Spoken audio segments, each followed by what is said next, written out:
Grand final time, everybody! Let's go! Volskaya Foundry is our first map. We are in the grand final of the Masters Clash, and some of you are already a little bit confused, obviously, because the donuts are marked as having elite. Now, everybody that is familiar with double elimination systems has probably already suspected that coming from the winner bracket, they get an advantage. The donuts, because they made their way into the grand final through the winner bracket compared to 30k who had to go through the losers bracket, they get an advantage. They have a 1-0 as we're starting into map number 1. 11,000 euros are on the line, split between the 4 teams that we have here at the Masters Clash. 2 obviously are already out of it. This is the last series, a best of 7 that we're going to see now. And I think we also have to appreciate that the players went in there and they said, you know what, the shittiest map in the map pool of this tournament is by far Volskaya Foundry. So let's get it out of the way. Let's get it out of the way, let's pick it first, and let's just get it out of the way so that we don't have to deal with it later. And I appreciate it. A big thank you to all of the players for picking this one first, and then we're just done with it. Jokes aside, Volskaya is horrible. So yeah, with that being said and done, thankfully in the upcoming tournament, I already did mention it in one of the latest videos, in the X Cup we have Volskaya Foundry not even be part of the map pool. The players all decided that yeah, they don't want to have it, they preferred Garden as an option actually. And, well, now that we're heading into this one, this will be the last Volskaya for quite some time, I suppose. Now, there's a couple of things that we have to talk about then later on again when it comes to the players that are being represented here, obviously. Swamgrotta, for example, playing for the Donuts, whereas in the regular season it was Copenhagen who was playing for them. The reason that he is not here at the event in Paris is actually quite simple. Copenhagen, he had other responsibilities, some military service that he had to attend and do, so there's that. Also, the account Raisin is being played by X here. There were some problems with X's main account, he couldn't log in, they had some connection issues, and therefore he got the account of one of the admins or one of the staff members of the Masters Clash and has been playing this tournament on the account Raisin, just so you guys are aware of what's happening here. Either way, as we're heading into our first game in the best of 7, is of course a question who decides the entire thing in their favor. Blaze gets played immediately. Dequaza has been playing him a lot. It doesn't come as a shock that it gets stolen away right now. Even on site, the French host made a little bit of fun about that earlier because Dequaza said, I'm going to pick my Blaze and things are fine. And apparently the Donuts were listening. So they came in and said, like, you know what? Then we just take it away from you. Let's see how you do then. Skog is taking Cassia. That's, of course, a hero that Dino would have liked to have too. But Dino settled for Vala before even that. It's a really nice start, actually.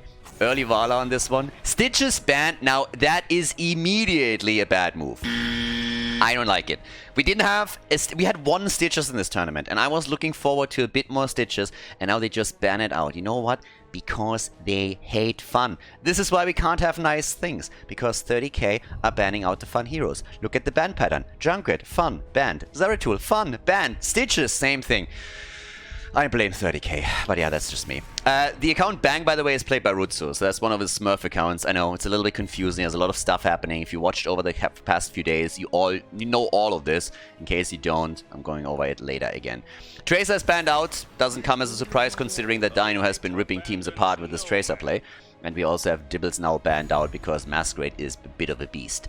But Masquerade with an Uther pick. So we have Uther Stukov as a double support setup for the blue team to keep Vala alive and make sure that Dino can't int.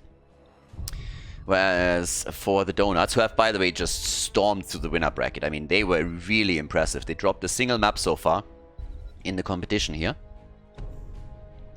And they go for Orphea. Coffin Girl is in.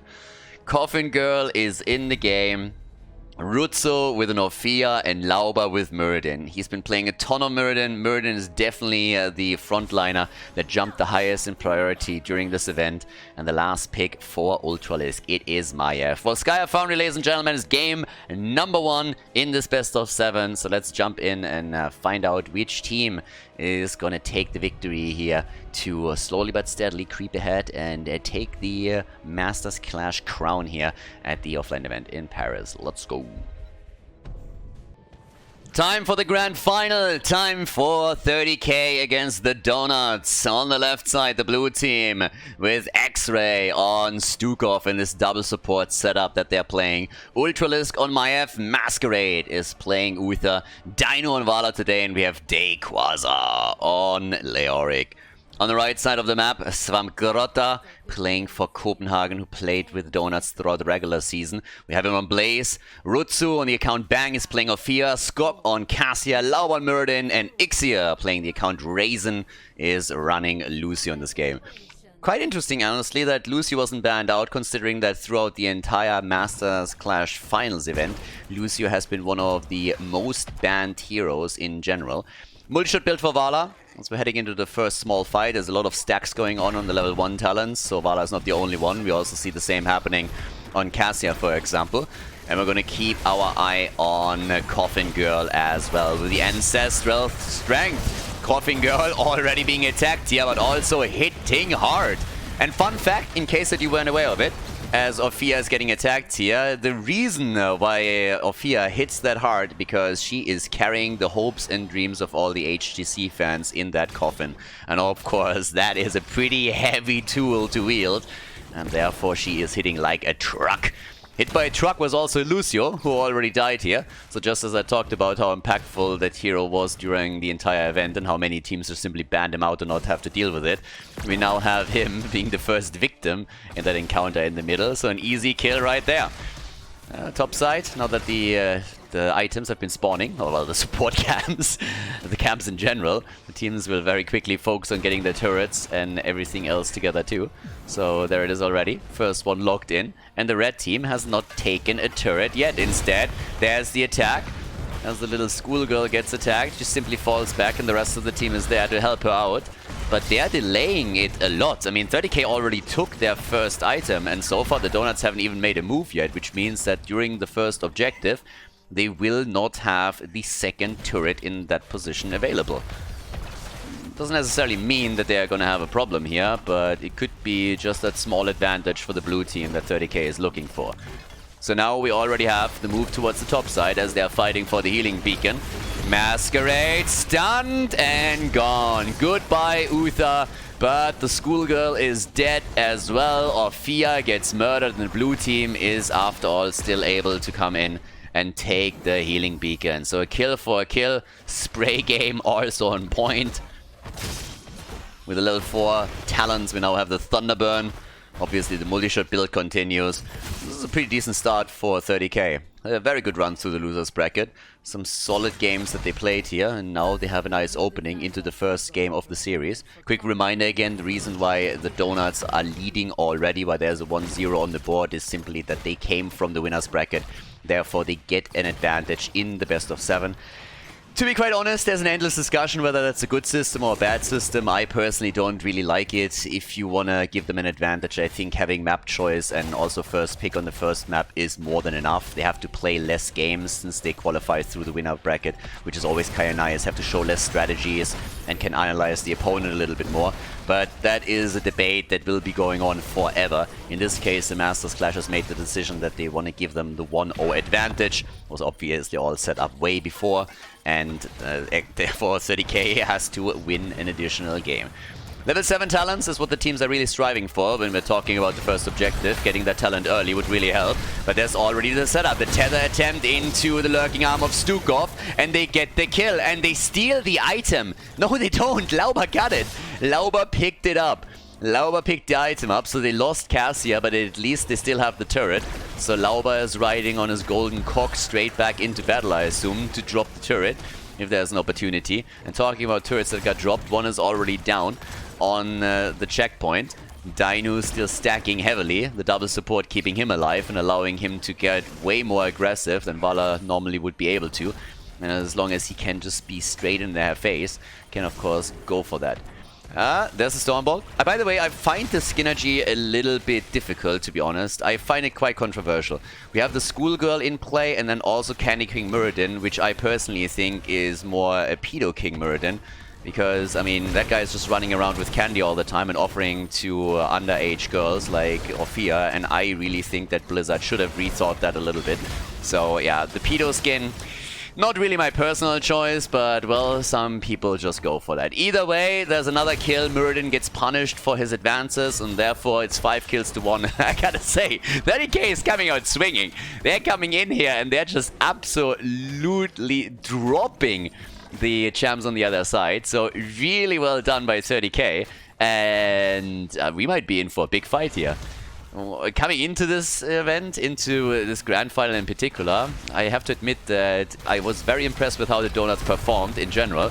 But 30k, they are doing some work, and that's a big invade also on the item camp, which is also just simply happening because of what I talked about earlier. The late drop on the turret. There's a kill against Leo. He's down. Also, Coffin Girl gets eliminated again. Maiev also dead. And all of a sudden, it's the red team that gets the kills. But Svamgrota dies. And Ixia barely makes it out. Yeah, that is starting to... I mean, honestly, this is escalating quickly. You have level 10. They're going for the fountain at the bot lane. Well, we're already here, so why would we go top side? Take the fountain down. Prep for objective number 3. The wall gets destroyed. It's 7 kills to 3. Still more than a level lead. And wow, it's party time. Not a lot of stacks for Cassia either. I mean, this is one of those maps where Cassia normally excels with the amount of hits that she gets in. And in the late game, she can do some solid work. Obviously, Dino is one of the players that had the most stacks on Cassia. I think he had at some point 160. If I remember correctly, there was actually a game where that record was even surpassed. But suffice it to say that if you are very diligent about your Cassia stacks, you can do a whole lot of work, especially once the Protector is taken on the other side, and really run the late game. But at this point, Skog doesn't really have all that many stacks. 6.5 minutes in and only sitting at 20, that's not good. So they need him to step it up a little bit if the late game is going to be any consolation here for them. As it stands though, the bot lane has been attacked. The fort hasn't been taken out, but it's down to 50%. And it is still an entire level lead for 30k. And that should help them to get a talent advantage and then maybe capitalize on it by taking some of these items or going for another quick attack here. Couple of ways how they could play this out. Leo is now pushing out the bot lane and he's not meant by any resistance here. So if he's able to burn this entire wave down and slow Blaze slightly, then that is a good chance of them doing even more damage to the fort. And yeah, Svamgrota comes in just in time to stop most of the wave. So the fort is not going to lose too many hit points here. Good move by him. Half a level to 13. New habits are completed. Meridian, of course, also has his baseline now completed. That is now an auto-completion after he hits level 10. Was changed a little bit in the recent patches. When it comes to the damage output here, we have 14,000 for Fia. Told you that Coffin is hitting hard, but not as hard as Vala and Maya, both of them at 17,000. The virulent reaction, the level 13 advantage is ready, and obviously what they're doing right away is to go for the healing beacon again. And the Donuts, they let it happen. They can't do anything here. They can maybe see if there's a straggler somewhere that they can pick off, but that is about it. And there's even more damage now at the top because the blue team is not wasting this opportunity to exploit the talent advantage a bit. They move in, they take the first tower down. Dino is keeping the hatred stacks up and is dishing out the damage as he's moving in for tower number 2. And he also adds more stacks to his multi-shot setup, sitting at 31 as we speak. And 8 minutes in, Cassia at 23. I know I talked about this just 2 minutes ago, but that is not... I mean, normally 8 minutes in, you want to have at least double that amount. So that is bad for the Donuts now. Skog just doesn't have a lot of opportunities to get stacks together. With the next control point at the top lane being unlocked in just a few seconds, we could see a prolonged fight there that maybe allows him to just pad those stats a little bit. But if that doesn't happen, then Cassia's damage output is not going to scale into the late game as well as they're hoping for. Meridian at the top got attacked for a moment as Cassia is still trying to go for an additional turret. It's all about the item control, of course, but the lack of opponents triggered an attack by 30k who moved in to take the fountain down, and now they established therefore another advantage at the top lane. They already have the item advantage and they have the stats advantage through the additional levels that they have. But this is getting dangerous. Masquerades, try to boop him back here. That didn't really work out. The cage and the kill against Orphea. Or no, heals are in and she survives. Wow. Impressive. They keep Orphea alive and, well, scratch that. Maiev had other plans. Took a little bit longer than we expected, but the kill is still there. Uther gets dropped too, so Masquerade is now down. And Ixia is able to escape, at least for now, but Cassia ain't that lucky. She's getting dropped, Meridian is jumping out, and we have now 9 kills to 4, level 50, nearly 16 for 30k. They are looking absolutely amazing here. Vala is moving in, adds the extra damage. Muradin at the bottom is at least attempting to soak some experience for them, but with level 16 talents we get the Benediction. We have also the Ominous Wraith into Royal Focus build for the Donuts. Vala with Manticore now, and it is a tough game. A tough game for the Donuts. Not really a good start for them by any means, so they gotta be a bit careful here. Dino, on the other hand, he is getting attacked. Rain of Vengeance is in, and this is not working out for him, is it now? Dino goes down, gets caught. The rest of the team wasn't ready for that. They didn't see this coming. The Donuts lock in a kill, and that's an important one at that. 80% on the progress on the checkpoint, but maybe an opportunity for the red team to not only get... well, maybe they even get the objective. I mean, it's half a level that's missing. So if they can somehow save Muradin over here, they might have a chance, but the Dwarf gets dropped and kicked around. Nice Vault of the Wardens by Ultralisk. Yeah, he saw that jet propulsion coming from a mile away, of course. That one was telegraphed. And they are able to dodge out on the counter kill. So we have Muradin falling. Didn't use his ult there. I mean, Stukov obviously with a lurking arm, making that a little bit difficult. And now it's 10 kills to 5. Still at level lead. That has been a consistent thing ever since the early game. And Cassia is sitting at 31 now. There's a stun. Masquerade! Masquerade! And Quasar is coming in. Yeah, the rest of the team is all of a sudden there. And if the tether connects, and it does, then they should be able to get a kill or two. And they're moving in for Fia immediately. Protector's already out. 1 kill and a double. 2 down, easy kills for the blue team. 12 to 5, and as they're wrecking everyone, we're not even talking about the Protector that's just now been picked up. Blaze is dead too. This is a disaster for the Donuts. The Donuts, they're getting eaten alive. Sprinkles and everything. 13 kills to 5. And well, this is how that entire fight started. I mean, look at that cage. They came in, the lock. Look at that lockdown from Stukov. Hitting 2. He hit 2 with that, and then the Entomb follow-up. I mean, that's an Entomb that you just cannot miss. Absolutely perfect. Stukov is such a great play. Shout out to X-Ray. That was incredibly well done. Led to 2 kills. And with this, they're now moving in to drop the second fort. So the one at the top has been eliminated. The one in the middle is down. And it is an absolute nightmare for the Donuts here. Yeah, they're having trouble. 2 levels behind. Losing all of the forts all of a sudden. Yeah. 38 stacks for Skork. Oh boy. Yeah, he has the same amount of stacks that Vala has. Finally adding a few additional ones. They're trying to turn it on X-Ray. And here comes the attack. That ult was interesting. Alright, Ophir doesn't hit anything there. The setup apparently not quite working out the way that they intended to. But X-Ray is down. They go for Masquerade. They want the second kill. One of the 2 supports has already bitten the dust. And Quasar misses the Entomb. Uther dies too. Both of the supports down. And that might be a slow way to get back into the game. At least they were able to do something here. So yeah, good for them. But can they do a little bit more? That's the bigger question, because they really need to capitalize on these kills if they want to get back here. And there's not a lot to do. You can take the healing beacon in the middle. That's one of the things.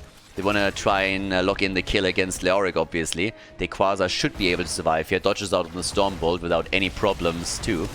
And here comes the move for the healing beacon. That's an easy one. 2 heroes still down. But it's that level 20 that is really the big problem. And of course the fact that you just don't have a single fort on the map anymore, right? So there's that. 40,000 damage for Vala. She has the top damage by now. And that is the lock on the next item. And now we have Buried Alive. Okay. Buried Alive. Redemption. Yeah, it's party time. Third objective should definitely help them. I mean, they should probably try to open one of the walls up beforehand. They have such a big window of opportunity now. It would be more or less a waste to wait for the next objective to spawn. Trying to push the lane out and maybe take some of the towers down, open the gate up a bit, that would probably be the best. So yeah, that's what we're currently seeing here. So they're starting to move in to drop that, and I don't even know how the Donuts would respond to this. They don't have... I mean, they have some poke, but I don't think they have enough here. You open up the side wall, and then you have already vision on that, but they're burning the wave down very quickly, and it's still such a huge gap that has to be bridged by the red team. And once the wall is opened, it more... yeah, I mean, it pretty much guarantees that you're gonna get the key once that you lock in the objective, which hasn't even been announced yet, so they can just dance around the fountain a little bit more and push this in further. Eventually, of course, you're gonna move back once that there's a threat of level 20 appearing on the other team's side too. But Vala is already getting some damage in. Went on level 20 straight into the Farflight Quiver, and that of course gives you quite the range if you're keeping your hatred stacks up. It's absolutely insane. Easily, look at this. Outranges everything, dodges out on the Stormbolt, and they are burning it down. I mean, that keep is down to 40% HP. Even if they don't finish the job here, that is an incredible lead that they have whenever they want to push through the bottom of the map. Yeah, nicely done. So, for now, the money picks reign supreme. Top lane, yeah, I gotta deal with that camp eventually, I suppose. And I guess we're gonna see Leo move topside at some point. Objective is now announced. But the Donuts will at least have level 20, so this game isn't over for them. They are far behind. They have lost so many structures, it's rough. That being said, you take a late game team fight with the help of level 20 talents, and we're talking about a very different game potentially. So far they haven't lost the keep, so there's not going to be any continuous catapult pressure. Rewind is already in. They're diving for Masquerade, and he gets out. Lauber not going for the Stormbolt immediately. Masquerade gets a stun against him first, and therefore he's able to escape out of the choke point that existed there. And with that, we have our battle. This is going to be the important one. You lose that too, your chances of winning the game and coming back are pretty much zero. But can the Donuts set this up? Do they have an opportunity here? They're trying to go for Masquerade. Here we go. Masquerade with a self-divine shield. And here comes the Rain of Vengeance straight into the Entomb. They're starting to take their Quasar down, and he's the first one to fall. And it's not ending there, no! They go for Muradin, X-Ray, Cassia. It's an absolute slaughter. My F is down to a total slaughter here, as we have 5 heroes dying in short succession. All of a sudden, it's a 3 versus 2 in favor of the Donuts. You can't count them out here. The Donuts are still fighting around this. Dinu's doing what he can. Masquerade is keeping him safe. The continuous poke is ready. And Lucio is getting murdered by Vala. She is an absolute beast at this point. They're trying to go in for the kill, but Dinu gets out. Oh my god, what a fight. Vala is single-handedly ripping them apart, and Quasar is going to be back soon. They have to fall back. There's no fountain on the lane for the Donuts. 30k still has a fountain here, and all the Dino has to do is stay away! Not like this! No! And he dies. The Entomb misses too. Quasar, he had the opportunity here, but he just couldn't go for it. Another quick engage, and Swamgrotta is bunkering it up to make sure that he doesn't die. But just to give you a bit of an idea, look at this fight again. Check this one out. I mean, that was the end of the battle. Leo died first, and then everything just went haywire there. The kills against Stukov, Muradin, Cassia, Maiev, everybody just dying. And now it's another objective very likely for 30k, unless they are contesting, and they really should. The Donuts, they are with 5 on the map. Vala is still down. That kill was so important. Dropping Vala in that situation. Go on the point! 99, barely made it. Barely made it. The kill against Vala was such a crucial one. If they missed that, it would have been a problem. But she's down for another 12 seconds, so they take control again. But look at the damage gap. Check out the damage gap here. 69,000 for Vala against the 43k that we have for Ophia. Incredible. Absolutely incredible. 26,000 additional damage. And now items are being picked up again by the Donuts. There's a bit of a push to the top lane. But it's gonna get a bit nasty here. Oh, the big combo and the kill! Ooh, oh. Ophia! Coffin Girl with the big hits. Unbefucking-leavable. Check this one out. Ophia comes in, the double stun, and Rutsu with the quick kills. Beautiful double kill. 13 kills against 15. What an opening into this grand final, everybody. Sick city. Cassia goes down as 30k says, yeah, we don't care. We're still going to rip you apart.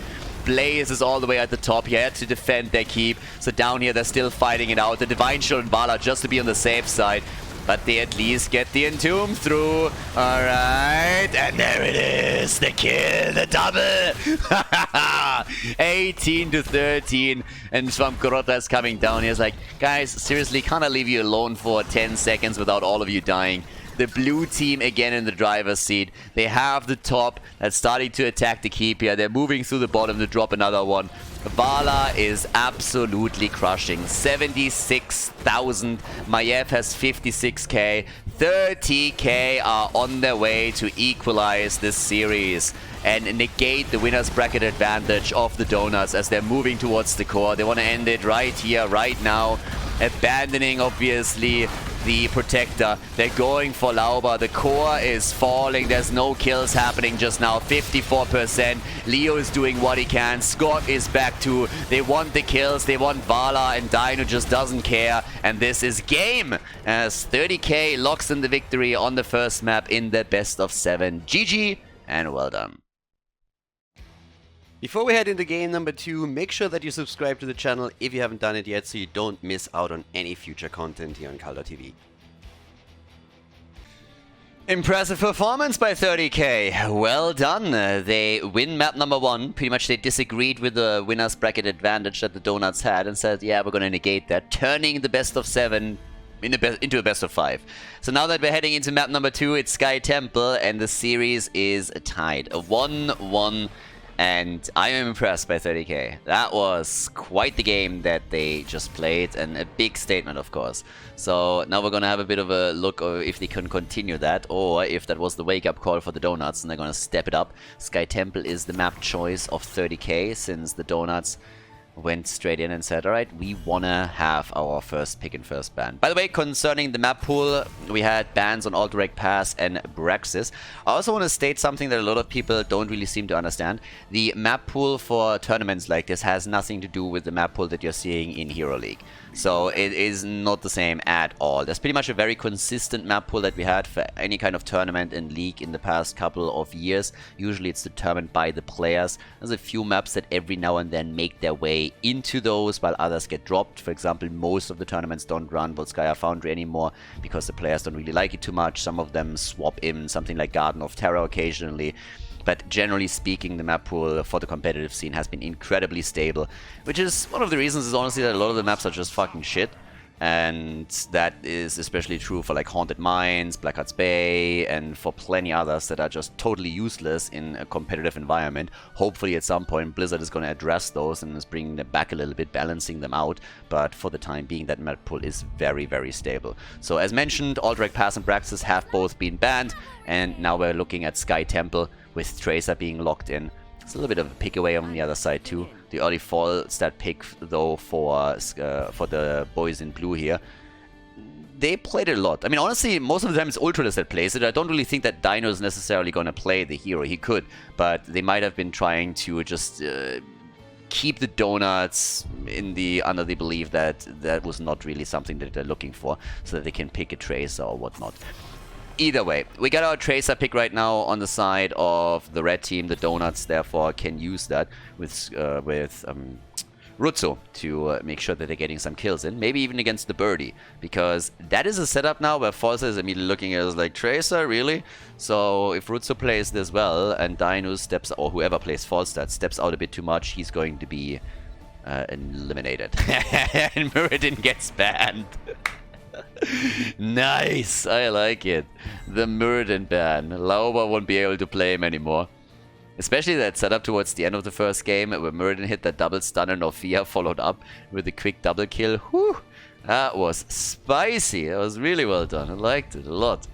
Uther gets banned too, so they don't want to have too many stuns against Tracer. But here comes Masquerade, and we got also Cassia. And honestly, this is currently more of a Judgment setup than a setup with Sanctification. Now it depends a little bit on what else they're going to do here, but keep in mind that we already had Judgment played once in this tournament with the Teriel, so there's that. Yeah, Ultralisk is coming in with Cassia. Can still swap things around a little bit, but our 2 damage dealers are now set. They're only missing the support. And here comes a Nubarak and Junkrat. Yeah, good engage. Blaze and Nubarak at the front line has been very successful at the tournament. And then we have Junkrat for additional displacement, Tracer for all of that damage, so it's not too bad.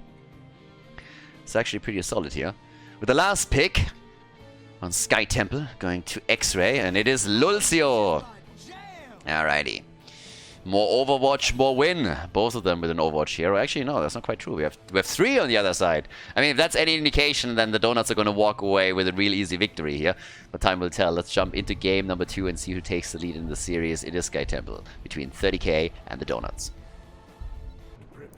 Second game, the series is tied. The winner's bracket advantage of the Donuts has been negated as we are heading into Sky Temple. On the left side, X-Ray on Lucio, Dinu on Cassia. They swapped it, as I said previously. Ultralisk is usually the one to play Falstad, and this game is no exception for 30k. Dequaza is playing Leo and Masquerade on Tyrael. On the right side of the map, we have Rutsu with the account Bang on Tracer, Lauban on Uberak, Svamgrota on Blaze, Skork on Junkrat, and Ixia playing the account Raisin is using Ana to keep the boys and girls alive as the obligatory move for the Watchtower is happening. With the level 1 talents, we have a grenade opening here. Austin's Renewal is also in. Cassia is chickening out on the stacks and instead heading into the charge strikes. Very good talent too. But of course, we always love to see the ding, ding, ding, ding, ding, ding, ding, and see how far the players can go here. Yeah, this is going to be an important one, once again. So, can X-Ray and his team, can they keep up the momentum out of game number 1, or are the Donuts, after that little wake-up call that they got on Volskaya Foundry, are they now turning things around and showing that they can win a map here? Good opening for 30k for sure. Udal is going to be proud, sitting in the crowd right now and cheering his team on. But, well, at the bottom of the map, Dino is already starting to slowly poke this out a little bit. Has to be very careful of the mine, obviously. And there's the big invade. We're going to keep our eyes on Tracer, because that is going to be one of the biggest focus points in the entire game. So Ultralisk is already starting to take her down a little bit, but eventually this picture is going to turn, and we're going to have Tracer chasing the chicken all game long. So, yep, that's one of the things here. Okay, top side. Now, what do we have? Dequaza and Svamgrota still playing this one out. Down to the bottom left of the map, it's Dino starting to take the siege giants here on the right side of the map. We already have them locked in by the Donuts. I mean, pretty much you just go through the motions in the early game. Nothing too insane. Obviously, the Bruiser camps are next on the agenda. The temples are going to be announced in 40 additional seconds, and once that's the case, we're going to have a slow move towards that and attempting, of course, to get some structural damage in. This time there is no Sylvanas here that would allow you to take the early lead by putting her up on one of the lanes. Level 4 talents are kicking in. You'll see teams working on the level 7 so that they might have an advantage over the first objective fight. Tyrael with a stalwart angel on his level 4. We got the off the wall. And Lauber, a bit of a poke against Ultralisk down here. The Beatles. I don't know, every single time I see an Uberak, I have to think about the good old Warcraft 3 times. Back in the days on Warcraft 3, there was a game that was quite famous where Durandal brought an Uberak, the Crypt Lord, back into the meta. And there was a pretty famous game where 2 of the players met and they were just exchanging pleasantries at the beginning. And one of the players was like, yeah, I don't understand why you're playing the Crypt Lord here as your opening hero. It doesn't make any sense to me. The game ends and Durandal wins the game. And then his opponent asks him, so why did I lose? And Durandal says, oh, it's because of the Beatles. And it's like, fucking Beatles! And that was the game that brought the Crypt Lord in as a #1 hero choice in Warcraft 3. And every single time I see a Uberak, I have to think about that. So yeah, it was a long time ago. Long time ago. Must have been like 2001, 2002. So yeah, ages ago. But well, either way, no kills so far, but the temples are now up, and that means that both of the teams are fighting for the shots. We have the... well, we have actually only Masquerade here, because Lauba is traveling towards the top in this case. Level 7 talents are kicking in a little bit sooner, so the red team had an advantage for a few seconds, but it's obviously negated. And there we have it, our even talent fight over the middle position as the teams are looking for additional shots. Currently Falstad is still sitting at the bottom of the map and exploiting his level 7 talent choice, going for the secret weapon here and getting the extra damage in against the structures. And he nearly drops the first tower down here. Top shots are completely fired up, so that means the wall is taken down. In the middle, the same has happened, so both of the walls destroyed. It's a fairly even game. And also, way less kills and aggression than we've seen in game number 1. So from a pretty crazy opening, we are now going into a more relaxed and more laid-back game, where they are all just playing super, super careful. Especially the Donuts don't really feel willing to engage too hard here, but they obviously have a comp that can dive deep, and eventually they're going to make the commitment. That's a triple stun, followed by the dive. X-Ray gets pushed away, but slides back into battle immediately with Lucio. But nobody died yet. We're 4 or 5 minutes into the game, and we haven't seen a single kill yet, so game number 1 was very, very different. And Uberak is trying to sniff out what's going on here. With the Siege Giants back up, he of course wants to know if they're making another move for them. So far they don't. But here we go. There's the hit. And the camp is taken. Top side. Oh. Close call. Yeah, the birdie gets nearly dropped. That was a bit close, but whew. Nice. It's always kind of funny when you see like a flying hero like Ultralisk's Falstad getting trapped by a trap on the ground. It's like, yeah, I'm not quite sure what kind of technology they're using here, but that's normally not how it works. So yeah, that bird didn't land on that thing. Yeah, down here, Dino gets attacked. Alright, they're turning it into the big battle. Obviously, the next objective is going to be the focus point for both teams. Falstad is going to control the top lane as best he can and attempt to give his team the lead, but both of them will have level 10 by the time that it's up. And he gets some extra damage in. So, yeah, we got it right away. Cocoon, obviously, plus the Eye of Horus here. And we got the sticky bomb for Tracer. It's party time, baby! We have Sanctification, and we get the Valkyrie.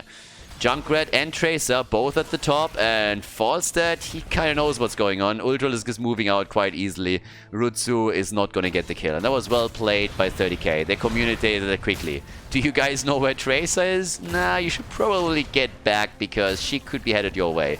And therefore, no chance for Rutsu to get the kill. But they are going for Granny down here at the bottom. Ixie has to be super careful, but he's not the only one. Masquerade gets attacked. There's the Sanctification to save him. Riptire! And yeah, the hit against X-Ray, but that's not enough. Masquerade doesn't get stunned out, and he dodges everything as Ana dies in the back line. X-Ray is still alive. They all focus on Tyrael, and then Ana died because everybody abandoned her. And now they are on the run, of course. Everybody is super low. They have to abandon the point. The good news is that they didn't lose any other heroes, so only Granny died. And, well, that is the end of the bottom 4 at 100%. They're gonna take this one. There's nobody. This was the first kill in the game. First kill in the game. 7 minutes into all of this. And yeah, the Quasar is already taking care of experience in the middle. Shots are now being fired into the mid lane too. And that, it's not going to be enough to take the fort down, but it's going to drop it real low. So yeah, 5 more shots fired. Here we have it, and it's a good start. So once again, 30k with a slight lead. They have a lead in structures. They have a significant lead in structures. They're still on the same experience as their opponent. They only have an additional kill, but the structure lead is significant enough that it might become a problem if the Donuts cannot respond in kind. I mean, we're jumping a bit ahead here, of course, but on Sky Temple, taking structures down is obviously the most important thing, since eventually those temples will attack the opponent's core, and that's what they're looking for right now. So, good opening for them. Nothing too insane. Donuts will be able to bring this back if they win a team fight or two, but they have to see what they can pull off here.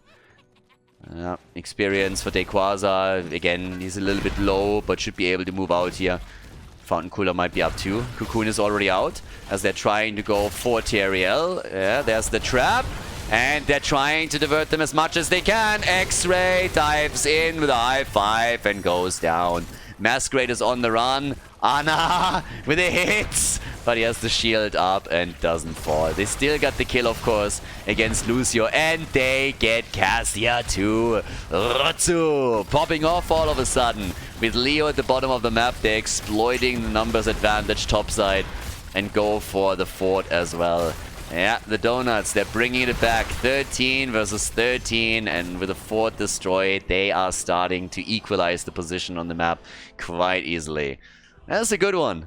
It's not quite as explosive as the first game, but it's definitely an entertaining one too. Very different style that both teams are showing here. The damage difference, 18,000 for Cassia versus the 31,000 for Tracer. The cavalry is here indeed. Yeah, you're not kidding. Another camp is taken. Blaze is taking care of the experience, and it's a double tempo that is activated. As, I mean, Rutsu is just diving around. In, out the entire time, making sure they get more hits in. There's not a lot of stuns against Tracer, and that is really a problem. I mean, there's pretty much nothing if you think about it. Once that we have level 20s, you have Entomb with Buried Alive, but outside of that, what can you actually rely on to lock Tracer down? Pretty much nothing. So you have to make sure that Rutsu gets attacked and they cannot make any big moves, but you just don't have enough tools to lock him down once he makes a quick engage. So they're in a very uncomfortable situation here. They can play around a couple of the blinds if they hit them properly, but that's already about it. Shots are now being fired from both sides as we have each team controlling one of the temples, and that is going to eliminate the fort at the top as well. The Donuts therefore don't have a single outer structure anymore. But we also see the bot lane being attacked, and Nubarak is not able to destroy the entire thing. So the lead is still there for 30k, but it is definitely starting to gradually being diminished. Rutsu with another attack in the middle. Yeah, Lauba gets bullied around a bit. They go for Granny. Nice Entomb, but they can't close the distance with the damage. And Quasar gets attacked and focused, and that could be the end of him. Trait value not activated. He's still alive. Yeah, the Gust and the Valkyrie, that didn't really work out the best. But they are still all alive and on the way back. So, yeah, boss is going to become interesting the longer the game lasts. The fort is obviously still in. But I love how both of the teams seem to be playing a very much eye-level game here. And yeah, another little trap. Lauba. The Admiral Akbar move right there. It's a trap! As they're trying to maybe pedal around the boss a little bit and suggest that they are going to take it, force a reaction out of the other side. Level 16 talents for both teams. And that brings us straight to the martial law. Ultralisk is already moving away. Leo with a bit more vision. Down here, they're just double checking what's happening. Boss has already been aggroed by Blaze. Wants to make it a bit more difficult for them. Epic Enter has also been chosen for Lauban level 16, so he wants to epically enter the backline with his epicenter to try and take them down. Fawcett moved away up at the top, and Blaze is now entering the fray to soak up the experience, together with Tracer, who's still aiming to take the bird down. It's actually impressive. We have only 3 kills, 12 minutes in. Only 3. So it's not like we're seeing a lot of kills against Falset, for example. And Ultralisk, of course, was trying to stay on the sideline as much as he can. He's just doing his best to ensure that he's pushing the top lane as much as possible, which always diverts the attention of the Donuts away from the bottom of the map and the boss. But at the same time, he needs to be so careful that he doesn't get ganked. If Tracer gets to him, with the help of another hero, even without, he might fall. Now, we have him also getting, with level 60 now, the Afterburner, so more escape tools for him. He has the 24 stacks on the level 1. It's not an automated kill for Tracer by any means if she closes the gap, but she is still a huge danger to him, if played properly. And he's playing around vision all the time. Doesn't know where Tracer is, plays it a little bit slow. Doesn't show himself, just stays in the vicinity. And Tracer is also not showing. So it's a vision game that is being played between the two of them now.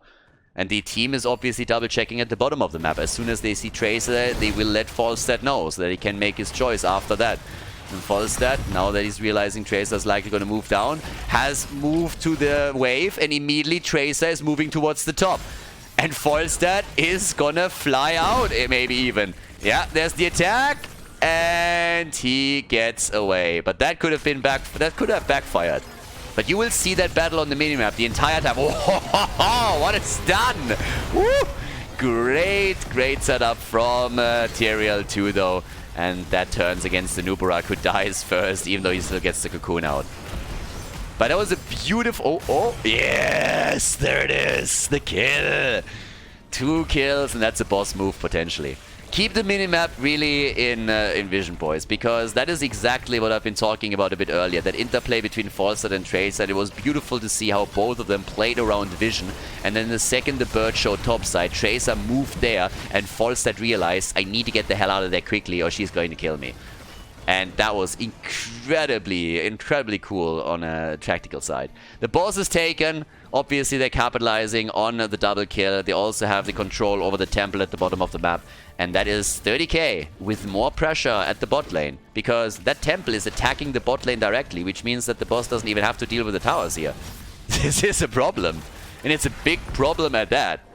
This is a keep. This is a keep, guys. They can't prevent this. The keep is gonna fall. With Volskaya still having multiple shots available and the boss now starting to attack this too, there is no chance for you to save this one. So this one is going to fall 100%. And we are talking about nearly a level advantage for 30k. So they are inching closer and closer to a second victory in this grand final. There's a lot of pizza money on the line. A lot of esports dollars that can be won here. And it looks good for 30k. Now again, there was a winner bracket advantage for the Donuts. They started with a 1-0 into the best of 7, but that got negated on the first map with an impressive performance by 30k, and now we're on map number 2. So, interesting one, for sure. 20 is nearly there.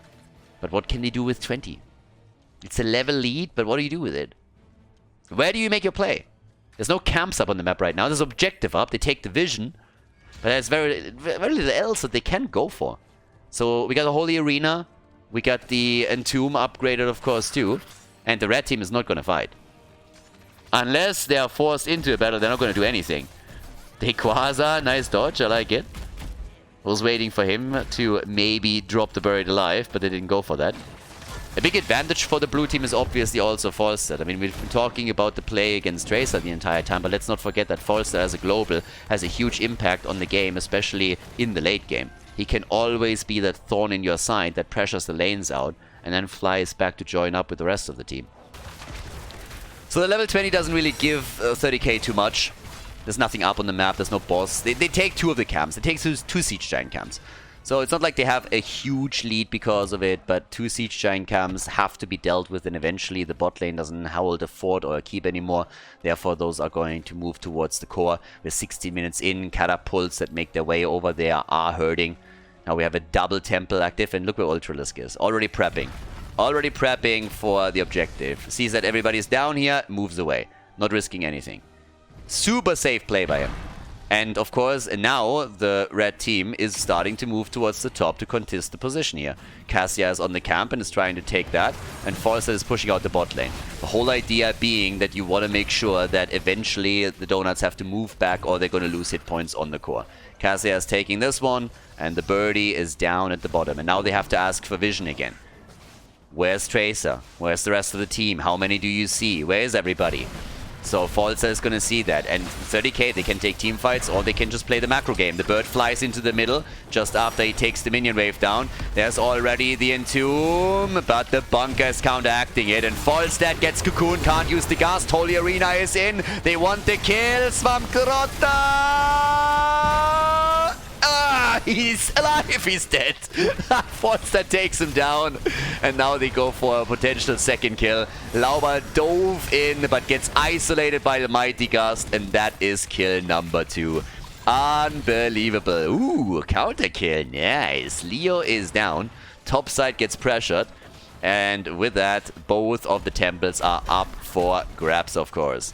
Both of the temples are up, shots are being fired, and this is gonna hurt.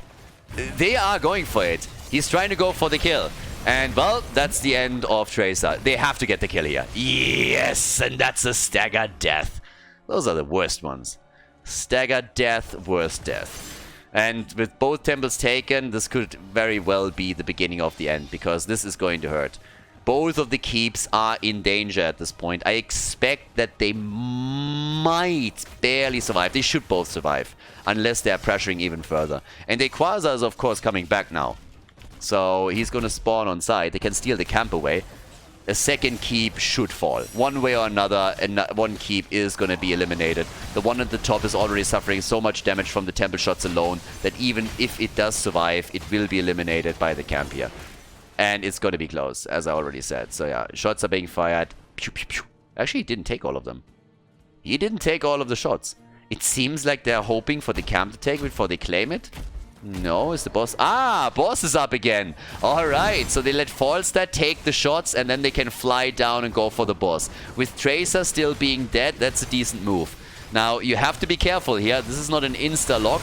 But, yep, shots are being fired into the middle. One keep is down. Tracer is on her way. Here comes Volskaya. Has the gas. They can go for the boss, but they want to go for the killer. Nubarak is already back in the fight. And Lauba is down. Lauba is dead. They can go for the boss, who's still wailing away, but they're looking at the team fight too. And Leo is moving in. The mace to the face as he's trying to mop the floor with them. Quasar zoning them out even further. The boss is taken. The core is already getting attacked. The boss claimed. They're going for Tracer. They're going for the kill against Skog. And with a Gast isolating them again. Junkrat is down and Tracer isn't gonna make it either. Not with X-Ray chasing.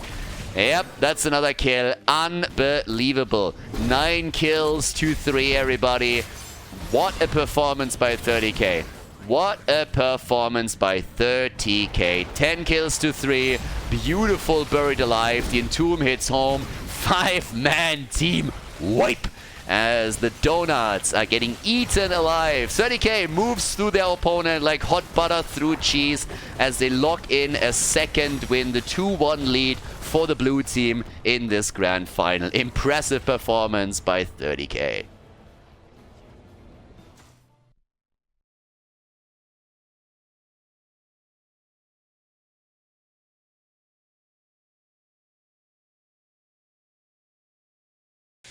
Tomb of the Spider Queen, game number 3. Boys, we got the lead. The lead for 30k. They won 2 matches in a row. First negating the winner's bracket advantage of the Donuts and then taking the lead in the game. We had a short 5-minute break here at the venue in Paris after this. And I don't know. Players needed to go to the bathroom, needed to take also a little bit of a timeout, I suppose, because the Donuts, they can't be too happy with what happened here. This is a best of 7 after all. But 30k only needs 2 more map wins in order to crown themselves the champion and walk away with the majority of the prize money. Junkrat currently gets locked in, or well, banned out. We got Leo banned too and Maiev. So ban patterns already get adjusted a bit to what we've seen so far. I like this one. I like this one a lot. So that little move here from 30k already targeting Rutsu and just saying immediately, listen, we know that you're really good on your Zarya. One of the things we just don't want to deal with it is that particular playstyle. But still that counterplay with Blaze. Counterplay in the sense that Quasar has been playing a lot of Blaze in the tournament. It has been pointed out several times, and he's been saying that he feels extremely comfortable there. So it's not necessarily like... I mean, it's targeting him a little bit. But I'm already scared of this. We saw that video before. Like, look at that. Dino on Vala with Uther as an insta-lock for Masquerade. That's bad news. We're going to look at another double support Vala here, or at least it's likely that that's going to happen. But it could also be a trap. There's a chance that Uther gets swapped over to X-Ray and Masquerade picks an actual tank depending on the development in the draft now. But this is already them throwing the gauntlet out a little bit. Because right now, Kerrigan, Stukov, Blaze, dangerous setup. Good stuns into lurking arms. That can be nasty. But that Vala play that we saw from Dino earlier, I mean, he was just killing them. I mean, literally. The damage output was out of this world. So it was a very impressive performance. And Vala, of course, is also chipping in a whole lot of AoE damage that they can use to burn the waves down. That's another one. That's big. But, yep, there we go. Medivh is getting banned. That's a smart one, honestly. With Ultralisk on the other side and him playing Medivh previously on this map, this is a really smart move by them. With Uther together, if they decide to go into a single support setup, then Medivh would definitely help to keep Vala alive. So that's a smart one. Just removing that as an option also because the ley line can obviously screw with the Kerrigan and Blaze setup that they're trying to go for here. But yeah, we need a little bit more. X-Ray and Quasar with their picks. And we got the Space Goat. Okay, Space Goat, the double support, as we already expected. X-Ray with the pew pew pew. Sleep darts, of course, too, which is also kind of important. And what else are we gonna get? Okay. Kerrigan. What is she gonna work with? What's the backline damage? What are we gonna get from that?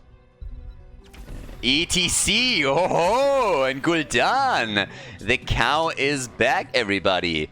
ETC is in the house. Nice. Alright, good stuff. That's an interesting one. ATC can be absolutely amazing, but at the same time he can be a bit of a liability if he gets targeted a lot, because he doesn't have the best hitpoint pool. Lauber, of course, was one of the OG ETCs, together with Breeze and a few others, so we'll see what they can do. We got Ultralisk as the last pick, and it's Hanzo this time. Alright, let's go everybody. Honor! Tomb of the Spider Queen, game number 3 in the best of 7 series. 1-0 advantage, obviously, for the Donuts coming from the winner's bracket, but let's find out what 30k can do here, and if the Donuts are finally winning one of the maps in this best of 7 grand final. Game number 3. Let's go, everybody. Let's see what 30k can do. Can they win another one?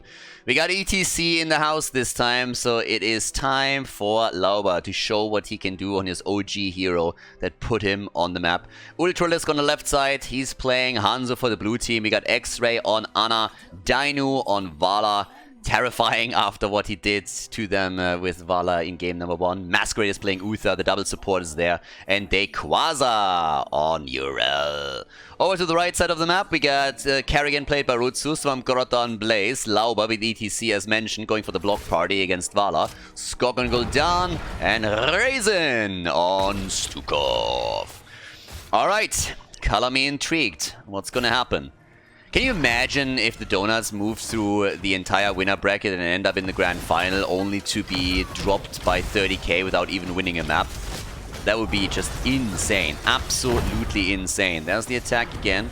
Everybody is, of course, slowly bringing this together here, and the rotations are happening as Gul'dan is the main source of AoE for the team in red, so he has to move to the mid and top rotation to bring all of that wave clear in. And has started things up with the more traditional build, going for the Echoed Corruption, so we're seeing no variation. The normal build for now. Dino, yeah, I'm sorry, you got caught a bit out of position here. Very much so alone and isolated, and that is the first blood for the Donuts. Good for them, nicely done, and Dino dead. Early game kill, nothing too crazy, but it means that the Donuts now control the middle of the map and that rotation, and they're even trying to interrupt the next one. There's a slide and there's a kill, and that is 2 kills for the Donuts. They are shutting them down hard. I think the Donuts are a little bit mad here. They are very, very mad. Yeah, well done by them. So for now, 30k is falling a bit behind here. Yeah, the Donuts, there was no sugar coating anymore, so instead they turned into bagels, and they are being totally feisty here. Sleep Dart against ETC, and with 2 kills to 0 and nearly a level lead, they are definitely running the show right now. I like that. Down at the bottom of the map, Urel taking it very, very slow and safe. And on the right side, we got Raisin against the Skog. Together with Skog against the camp. It would be a little bit awkward if they would actually fight each other. Can you imagine if friendly fire was a thing in Heroes of the Storm? That would be kind of funny. Vala coming in with a big multi-shot, just killing the entire team. That would be an interesting mode. They should activate that as an option. Activate friendly fire. That would definitely turn the entire game on its head. Gul'dan, like, you think about all the AoE abilities that you had, and if someone of your own team was trapped in there and was getting absolutely murdered. New Nexus anomaly coming in. Well, we thought we would change things up a little bit. So yeah, 2 kills to 0, still not a single kill for 30k. But yeah, let's have a bit of a look down here at the bottom of the map. Our 1 versus 1 still continues. Dequaza would love to turn in, I suppose, and is going to try.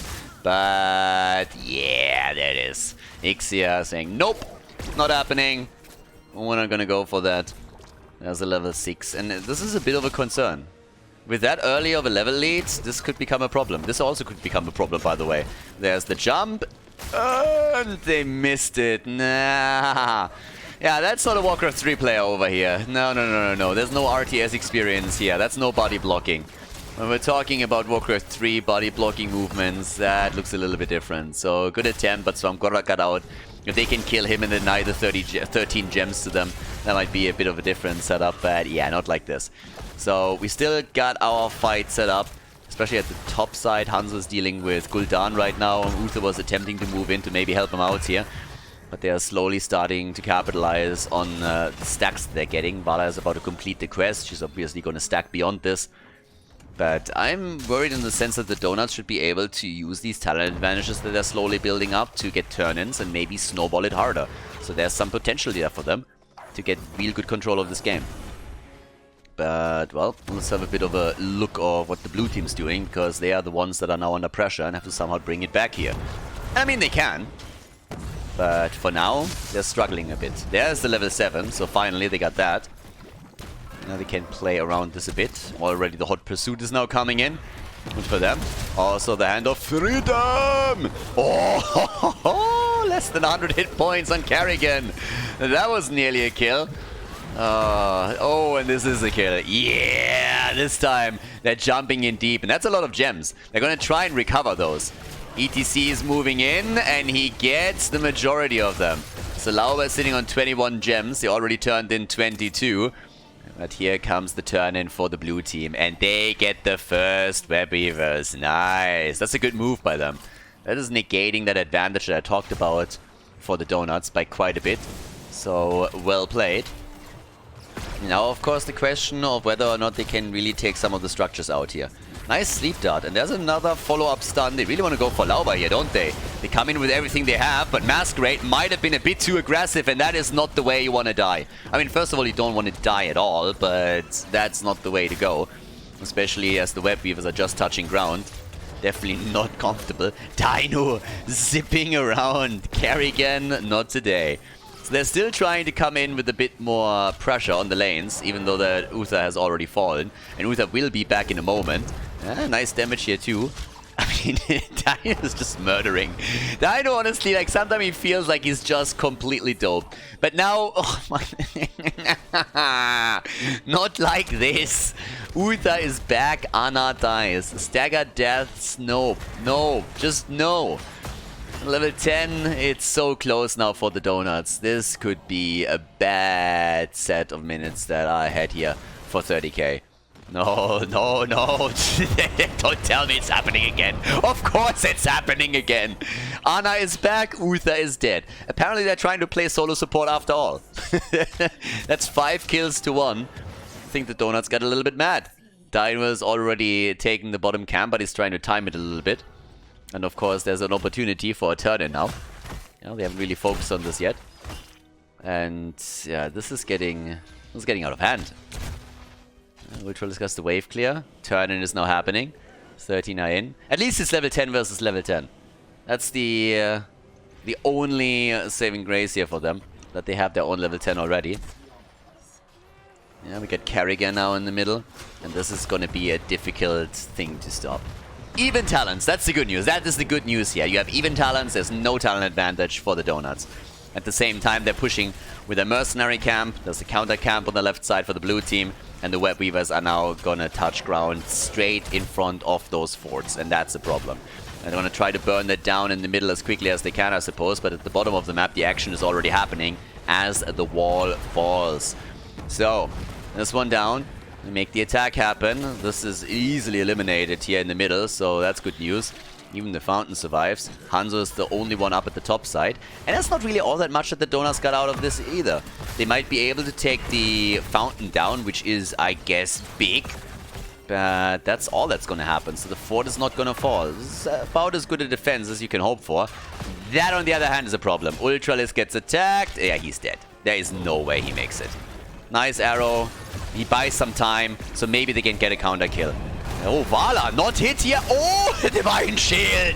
And ETC dies. So does Vala. And that's the big fight right now. They keep them away from the gems. That quite a bit lost. Not everybody is just here yet. 2 are dead. It's a 3 versus 4. The fort is down. And there's the value for the Donuts with the first objective. Nice. 7 kills to 2. Well done. Gem count down to 14. And yeah, that is starting to become more and more problematic. Especially since we now have a talent advantage for the Donuts. They got the Chrysalis, they got the Virulent Reaction. This is definitely the wake-up. It was a wake-up call. It was a pretty rough wake-up call for the Donuts, losing 2 games in a row. But now they're looking way better. And they get the second turn-in, so that's a double turn-in for them right away. And of course, the big opportunity to take pretty much all of the forts. Oh my god, no. Yeah.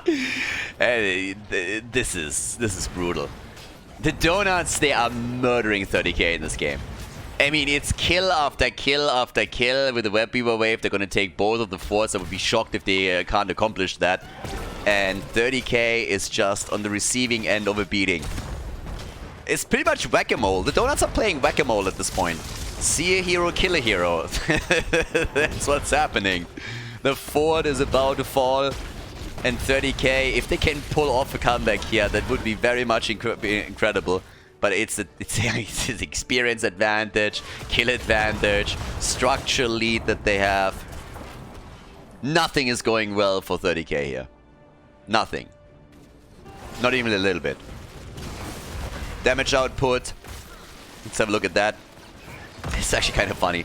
Gul'dan, the top damage dealer for the Donuts, has 13,000. Vala is already at 25k. There's one with 14,000 even.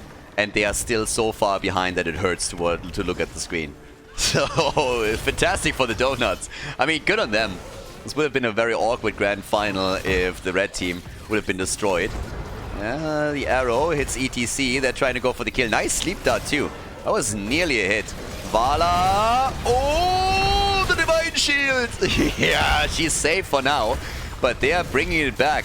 The bunker play is happening, and now Urel is the next target. She's trying to make it out, is getting hit. Ah, she's getting it hard. 13 more gems. What a play by the Donuts once again.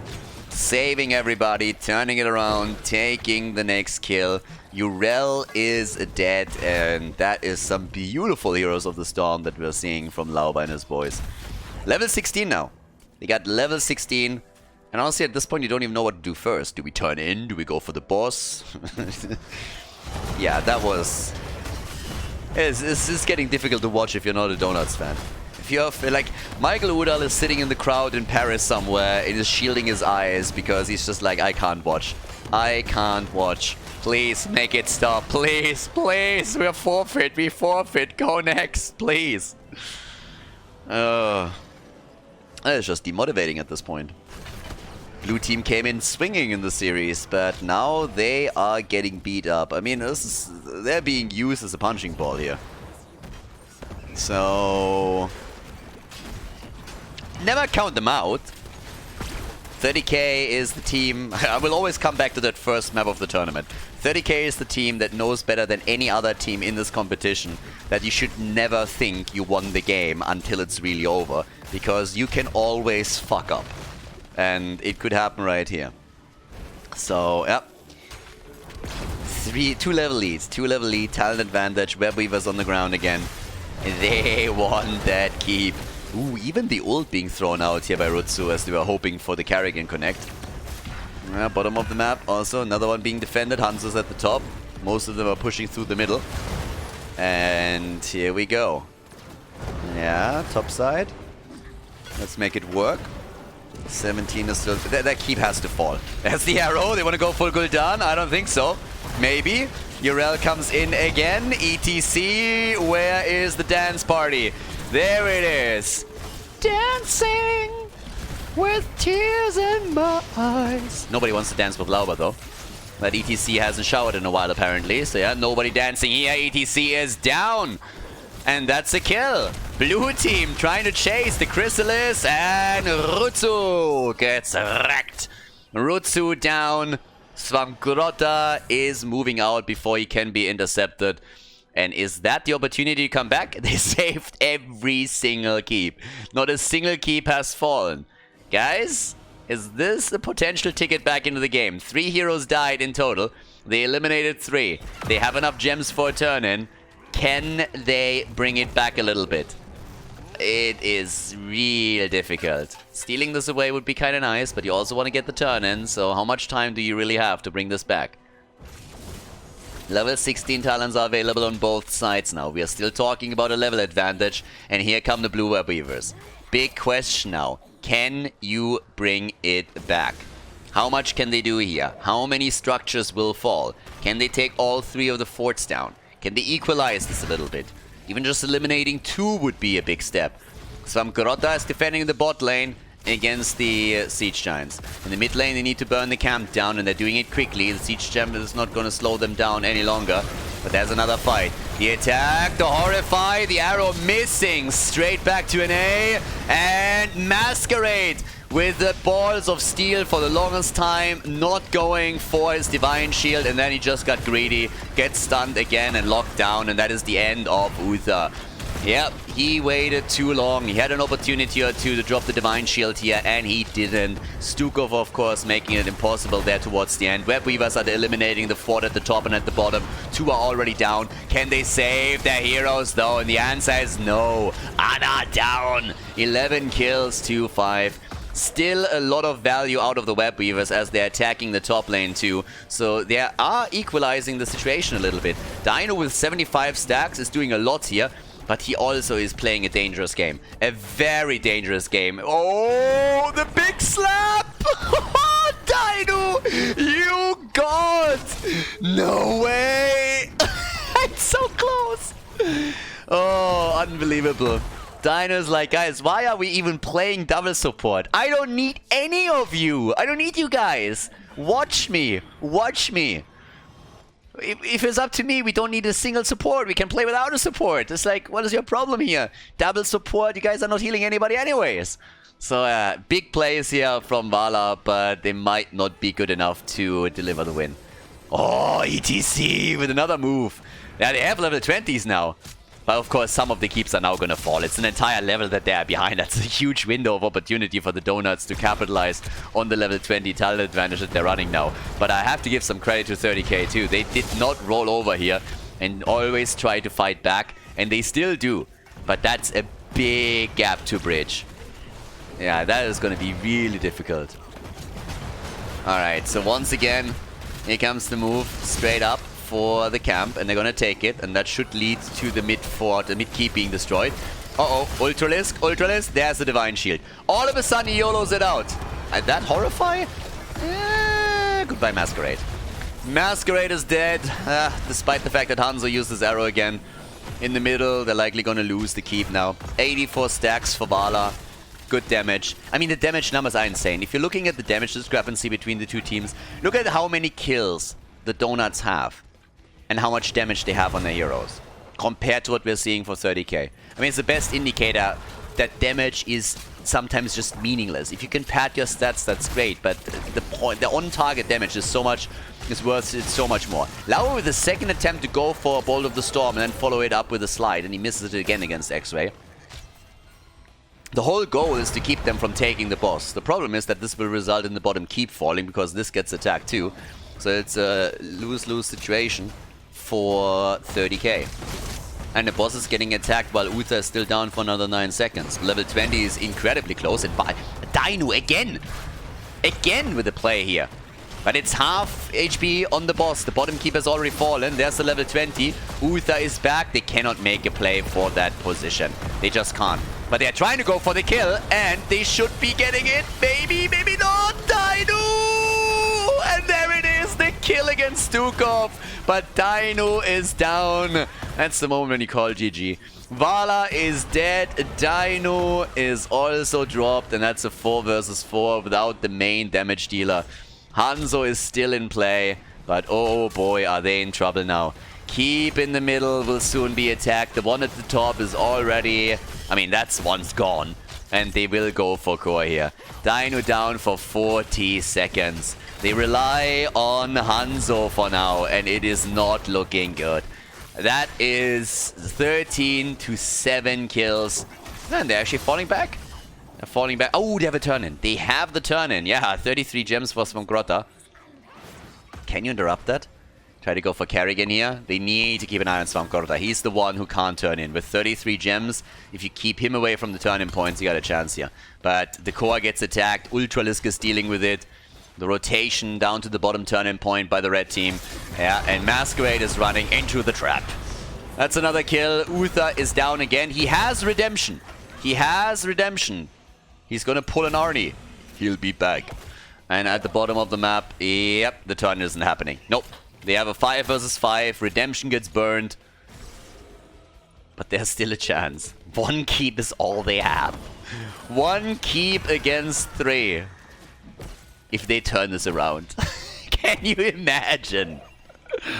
Can you imagine if they turn this around? The thing is, I don't know how they could do it outside of them getting 3 to 4 kills in a team fight.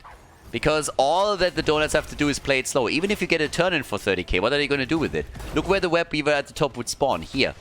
It's pretty much on the left side of the map. So, what are you going to do? There's not really a lot that you can do. And the turn in for the red team is happening eventually. It's happening right now. And this should be the lights out move. I mean, the last keep is going to fall. Oh, nicely done. Good job. But not a kill. Oh. Hello, team. Lauber. It is down. Lauber is down. Anna is dead too, though. They try to go for Kerrigan. Dino gets boosted and comes straight into the fight. Can they get the kills? They need something. Only 1 gem is missing for another turn. Another Web Weaver wave for the Donuts. 95 stacks now for Dino. 88,000 damage. This game. And here's the turn in. The Divine Shield. Dino is dancing around them, doing what he can, but it is just not enough. The red team falls back. But holy cow, just don't let Dino get on Vala again. This is insane. Absolutely insane. This should be it. They push the lanes out though, so the Web Weavers are starting in the middle. So there's that, but unbelievable. Dino died 3 times, has 93,000 damage now. He's joining the 6-digit club soon. His Farflight Quiver is helping him out so much here. But there can't be any doubt that the keep is going to fall. It has to fall. There's no way they're saving that keep. It's not even talking about the core here. And Vala is coming in, trying to burn it down even more. It's ridiculous. Absolutely ridiculous. By now, 108,000 heals on Stukov. Vala again, with all the damage that she has. Hanzo is trying to defend at the top, and the keep is finally down. 0 keeps against 3 keeps. And the boss is up in another... 1 minute. 1 minute. Now, the blue team has a turn-in opportunity. But again, every lane is pushing against them. Every lane. Ooh, it's crazy. It is pretty nuts. So, let's see what we're gonna get here. I mean... This is absolutely bonkers at this point. They are just not dying. They're like... 30k is like cockroaches. They just don't die. No matter what you do, they're always coming back. 15 kills to 8. 23 to 22 the levels. Core is already taking a bit of damage too. And yeah, this is getting ridiculous. But I don't think they can hold on much longer. The boss should really put the nail into the coffin. Once that the boss is up, the red team has to just posture around this area at the top. They don't even have to go for the boss. Just threaten to take the boss and then let the catapults push the bot in the mid lane. That's pretty much all that they gotta do here. The turn-in will happen, but what does that really accomplish? They need more. They need a fight now. As the Web Weavers are on the lane, they need to have a fight. They need to take them down right there. But yeah, let's see if they can do that. Burn the catapults down. We're 23 minutes into the game. Catapults are annoying as hell. Ah, I like that. Nice move by Ultralisk. Very aware that there could be a trap against him, so he plays it as safe as he possibly can. Good stuff. Very good stuff. Okay, so now they're stopping the lanes a little bit. Yeah, and look at Kerrigan. She's actually waiting for him. She's waiting for Hanzo. Oh yeah, he's playing it incredibly safe. The team is pushing through the middle, but at the top, that fight could still happen. It's right there. Oh, Kerrigan. All right, she's heading back. She's heading back right now. Yeah, that could have been a little bit nasty if he moves further up, but he plays it as safe as he can. Can they take some keeps down here? I doubt it. But, well, maybe they can. Maybe they have a chance. So, yeah, right here. The attack! The interrupt! And they go for Lauber! But they cannot lock it in. They got close, though. And they are pushing. Guys, all of a sudden, it's the keeps on the red team side that are in trouble. I'm not sure if they can take them down, but they have to at least try. They have to siege up on this a little bit. And Dino, he is nearly at 100,000 damage now. Yeah, he is poking them. 100,000 damage, a 6-digit club. He's nearly tripling the damage of the top damage dealer for the blue team. The red team, sorry. So yeah, they go for the camp here. They're on the choke point. They have to take risks. It's the only way that they can win this, to take some risks. And here comes the play for Lauber. They bully him around. Bunker is already out. They're trying to save everybody, but here comes Dino flanking in. They're body blocking. They're body blocking. Swamp Grota. They're stunned. They kill. Blaze. He's dead. And Urel is chasing. Not the only one that's chasing here. Stukov. He'll die. He will die. He has no chance to escape here. Ixia has no chance. And they're going for the kill at the side. Like, what the fuck?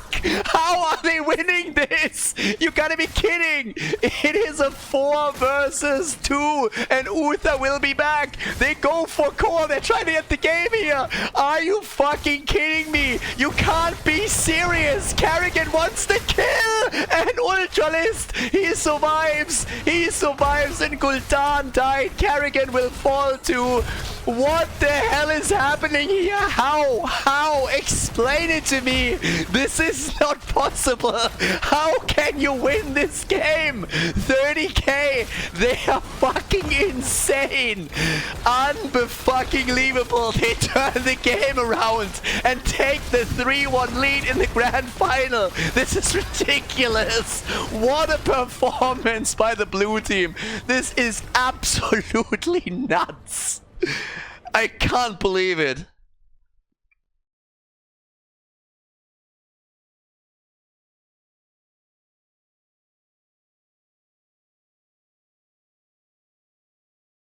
Outstanding performance by 30k. I mean, incredible. At this point, I really feel a little bit weird calling this a throw. Obviously, the Donuts were so heavily ahead that they misplayed quite a bit to allow 30k to come back into the game. At the same time, we had clip after clip after clip of Dino just dancing around opponents, dodging stun after stun, being able to pressure players or even kill them without the supports even being around. He carried this so hard, it was absolutely incredible. There were other players on the team, of course, that also made insane plays, but that was just spectacular. That comeback should not have been possible. And they exploited every tiny mistake made by the Donuts, and now they've won the 3rd game in a row. Infernal Shrines is our 4th map in the best of 7, and the only point on the board for the Donuts is the winner's bracket advantage that they got because they arrived in the grand final without losing a series. It's insane. That last game, it shouldn't have been possible. That was incredible, absolutely incredible. And I cannot even imagine how frustrated the Donuts are right now. They had every single keep destroyed on the other side. They needed to posture around the boss, play late game, and then slowly but steadily 30k inches their way back into it and just turns it around. That is just absolutely nuts. Now Uther gets banned. And I mean, Masquerade got murdered so many times there. Here comes the Zarya ban again as we're heading into Infernal Shrines.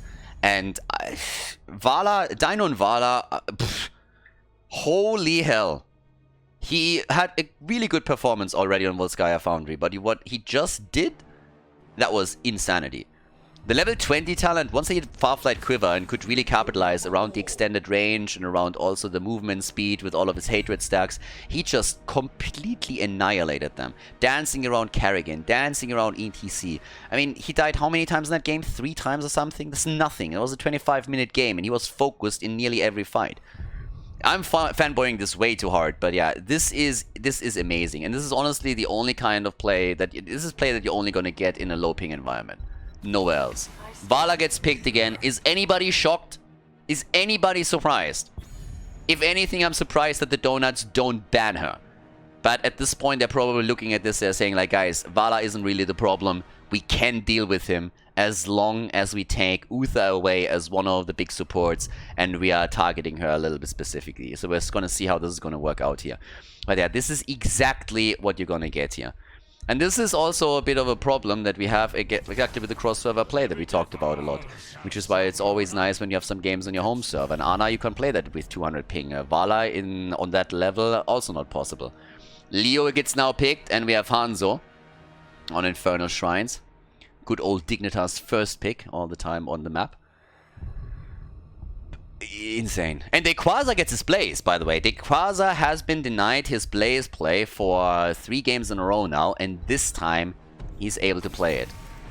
Zeratul gets banned. Yeah, they want to keep Vala safe. They need to make sure that Rutsu is not going to play Zeratul right now and murders them. Zarya banned out, Zeratul banned out, keep Vala safe, get some of the supports in here. Unbelievable. What do you ban? Do you try to ban some of Vala's support away, or do you really target one of the roles in the game? You could target the frontline, for example, and get a ban in against Masquerade, but they go for the birdie. They ban Falstad out. Ultralisk has been running the show in the side lane on Sky Temple a lot, and they don't want to deal with that again. If they have a similar playstyle to face off against, they don't really want that. So, yeah. With that, we got our next double pick in for the blue team, and keep in mind, all they need to win is one more map. One more map and they decide this tournament, this entire event in their favor. Here comes Malfurion supporting Vala, and we get Tyrael. The good old double layer of defense with the Sanctification plus the bunker. It has been a golden combo for a long, long time. In the days of HGC, it was played at nearly every single tournament. I think the first time that we saw that was by ADRD's team during, I think it was Katowice. Long, long time ago, and with a huge amount of success. And ever since then, it always popped up at events again. The layered defense, the bunker, the sanctification, and here comes the aggression again. Lauber on Diablo, that's terrifying. Dino, he needs to be very careful around his positioning, and Carrigan once more. This is a scary, scary setup that the Donuts have. But then again, they were so far ahead on the third map. Guys, I don't know. Are we going to see a Medivh here? They banned it out earlier. I think maybe Medivh is overkill. But what else is he going to play? What are they going to go for? They go for Malthael. Medivh would have been a little bit too much. But now with Malthael, they also have some extra damage and also AoE. Infernal Shrines. It could be the last map. It could be the last map. Can the Donuts deal with Dino and 30k, who have been playing out of their freaking mind? Let's head straight into map number 4 of this best of 7. 30k against the Donuts. The 3-1, everybody. Let's go. Ultralisk on Malthael. Dino is playing Vala again. Let's go. Quasar with Blaze. That also is pretty awesome here. And at the same time, we have X-Ray on Malfurion. And we have, of course, Masquerade on Tyrael. On the right side of the map, Bang, aka Rutsu on Carrigan. He's going to try to put the pressure onto the backline again. Can he take Vala down and keep her in check? Svamgrotta on Leoric for all that wave clear and for the rotation between the middle and the top. We have Skok on Hanzo, Ixia on Stukov, and Lauber on Diablo. And off we go, straight into game number 4, potentially the last map of the day. Can 30k really take down the Donuts in the grand final without even dropping a single map? We'll find out, and it's gonna be up to Dino to a big extent already. Blaze sitting at the side here. They're trying to set up the attack. Lauber! He gets out. But that was definitely a bit of a scary moment for him. And here comes the damage again and also the stacks for Vala. What a performance. They must have such a good time right now at this event. You saw a few of the shots earlier of the event, and especially how happy 30k was after they pulled off that comeback. And I feel a little bit sorry for the Donuts. They played a fantastic game on Tomb of the Spider Queen. They should have won it. That should have been their ticket back into the series.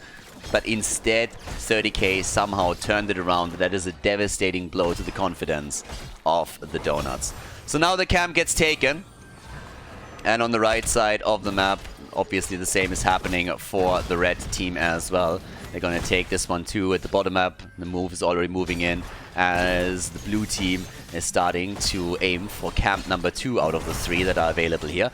But it's of course contested, and they're trying to go for the easy kill. Carrigan is in trouble on the other hand. Gets nearly locked down here. They're isolating Lauber a bit too, but he's still full HP and should be able to move out. They're attempting for a quick body block, and the 5 versus 5 is in the end decided in favor of 30k as they get the camp. Alright, little early skirmish, no kills yet, but a nice tiny advantage for 30k. Good for them here. We have at the top side now Svamgrotta moving in to take another wave down.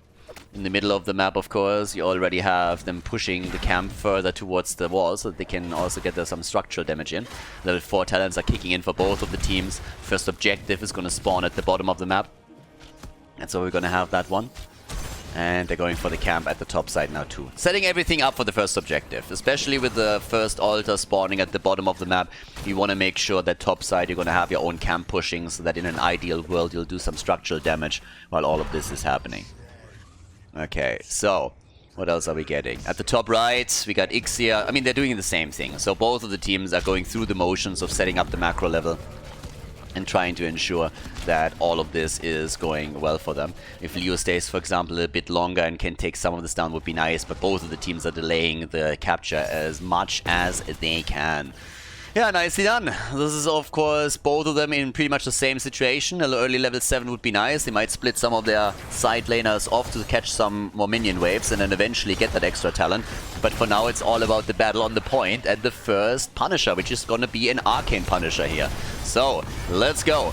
We got Svamkrota already targeted, so Leo is a little bit low. The camps are colliding at the top lane as expected. We'll figure out which one is going to be the successful here. Lauba is in trouble. Not a lot of stacks on the baseline. He's in a lot of trouble. Gets body blocked once again, and Diablo is down. Stukov also low, but they let him go for now. It is the first blood for 30k, and they focus down the shrine immediately. Easy plays for them here. Another objective in their favor. Always with a caveat, of course, that you can easily defend against the first objective if you bait it over the wall, or at least you should be able to. The level 7 kicks in for both teams. There's no advantage as 30k is pushing through the bottom of the map a bit. The bait over the wall is going to happen soon. There it is. And that should be an easy defense. I assume that we're going to see the wall fall and nothing else. But still a great start for 30k.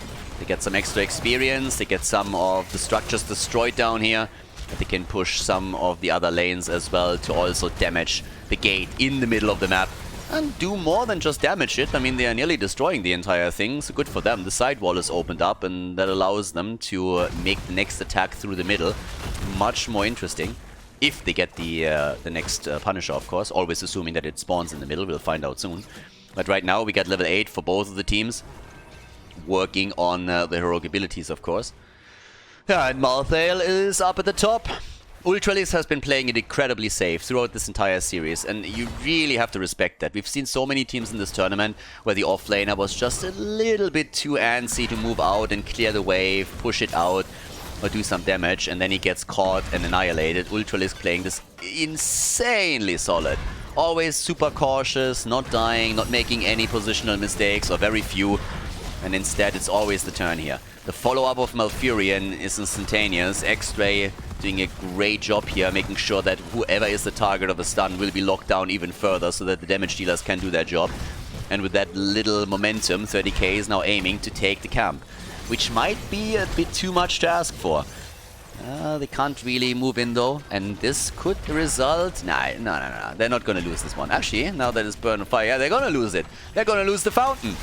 Now the good news for the donuts is that the next objective isn't spawning in the middle, it's spawning at the top. But that's still a pretty neat job here. So small advantages that are being edged out, taking the fountain down, obliterating the wall, bot lane has been opened up. At the top lane they can try to go for similar plays now. And here come the level 10 abilities. We got the last rights. Bunker Sanctification. Again, it's the double whammy when we're talking about defense. I talked about the event in Katowice earlier. Where we had, well, earlier, 3-4 years ago, where we, oh, the Apoc! And the Sanctification is not used yet, but we have Tranquility, and that keeps Malfurion alive. Nice counter. Big arrow, by the way. Perfectly captured as the pause comes in on its way to North America as it narrowly misses the target. And yeah, that top fight did not quite work out for the Donuts. I like, honestly, what they were trying to do here. I really like the Entomb into the Apocalypse, and Malfurion got caught hard. But before any of the stuns connected, we saw X-Ray going for the Tranquility, and that was just perfect. He kept him alive, keeps everybody alive. Most of the ults are used, but if you take a quick look at which ults haven't been used, you will notice that both of the defensive tools that we're having on the front line for 30k have not been utilized yet. And what that means is that if it comes to to a fight now, they can pretty much keep everybody in play, while the Donuts don't have a lot of options around their heroic abilities. So that could lead to an invade on the camp, for example, if you really want to push it a bit further. Depends on how aggressive you want to play this. And if you're this far ahead in the series, you can take some risks and say, even if we lose the game, it's going to be fine. 28 seconds for the Shrine to activate. Diablo and Kerrigan, they're going to get their ults back during the fight, but not before. So we'll see how far they can go with this now. But definitely a nice opening here, and the Donuts obviously trying to capitalize on some of these situations now. Yeah, Vala with the 15,000, 17,000 for Hanzo. There's the stun as they're trying to protect their own camp. The red team looking to take a few risks as well, maybe. But that also means that they can't go for their own camp. We're thinking about invading, and it doesn't really work out. Leo is still looking for additional experience. Malthael is already moving towards the top side. They're trying to go for this one. And off we go. What are we going to get here? Yeah. It's the lead. They take the lead on the objective. The heroic abilities are coming back. Malthael has to be careful as he rotates top. And everybody else is sitting tight as well. Alright, so Malthael is in. Over here, what else are we going to get? Are they with 10 to 4 stacks yielding the position to the blue team? Red team is pushing onto the point and is trying to control the shrine, but here comes the attack, the arrow, the apocalypse. Vala getting attacked, the bunker, and he's safe. Vala safe for now. Tranquility is used. Lauba in trouble, and goodbye, big boy. That's the kill against Diablo. He'll be back. He had the stacks, but it's the second kill in the game, and both of them for 30k. A big fight with a lot of tools being used, and also a perfect utilization of bunker and sanctification to have an incredible long time where all of the heroes are safe here. The shrine goes to 30k again, and they are locking in another Punisher. Well done. Well done. 2 kills to 0. Both teams on even ground when it comes to experience, but that could change soon. And they're already figuring out what's happening over here. Dequaza, yeah, figures out where Diablo is, sniffs this all out. At the top, they're already moving back. They have to. And that means that the first fort of the game is going to fall. Kerrigan is going up against Ultraliska at the bottom of the map, who also locked in the first stack for his last rights. So that's another big win for him. Yeah, and playing around this even further. And Rutsu has to be super careful. The ult is coming back soon, so you don't want to drop too low or you're going to have a problem brewing. But, well, there's the bait over. Bit of extra damage against the wall. They're pushing the middle now instead in an attempt to take another fort either down or low. But now it's 13 versus 13. That's exactly what the Donuts were waiting for. They needed the level 13 now. Even talents once again. Carry again. A beautiful Chrysalis. Beautiful. The bunker, on the other hand, blocking the retreat path. The ult! And the kill against Malfurion. Kerrigan pays with her life for it. They get the kill, but they pay a price. But there it is, the Entomb and the Sanctification. It's not over yet. And Dino is again dancing, dancing, dancing. Last rights and no kill. The heal. Stukov, what a fight.